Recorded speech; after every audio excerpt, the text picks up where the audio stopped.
एक महात्मा बाल्यावस्था से भजन करते थे, शालिग्राम भगवान पास रखते थे और उन्हीं की आराधना करके बस पाठ नाम जप और भ्रमण करते थे।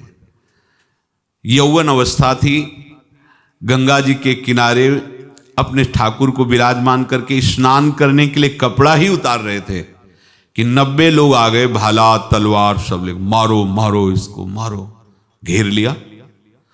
तो उन्होंने हाथ जोड़कर कहा हमने क्या अपराध किया, कोई सुन ही नहीं रहा।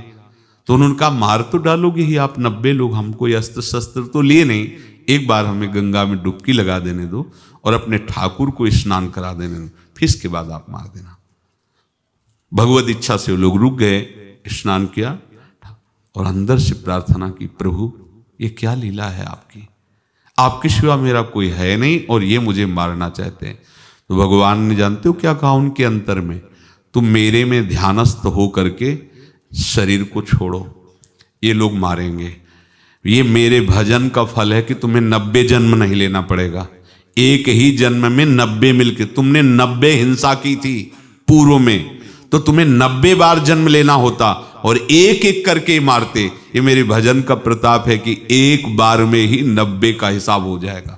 तुम आंख मूंदो, मेरे ध्यान में मगन रहो, मेरे प्रताप से तुम्हें कोई चोट नहीं होगी और स्वाभाविक मूर्छावस्था में प्राण तुम्हारे छूट जाए। ऐसा ही हुआ, ऐसा हुआ। तो ये बात समझ लो कि ये जो कर्मानुबंध है, ऋणानुबंध है।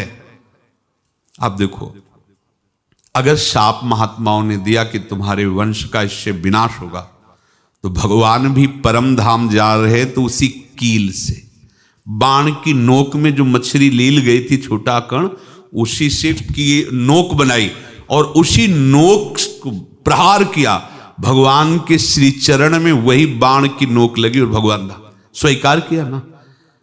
भगवान का बड़ा लीला विचित्र है।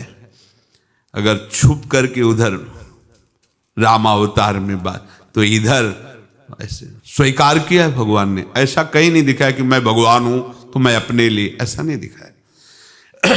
नारद जी का हित किया पर नारद जी ने शाप दिया तो भगवान ने स्वीकार किया। बंदरों ने ही सहायता की, जैसा बोले थे वैसा। ये लीला इस शरीर में भोगनी पड़ेगी। हाँ, ज्यादा को कम में भुगता देंगे, पर अब अगला शरीर ना मिले, इसके लिए सर्वतो भावेन भगवान के आश्रित हो जाए।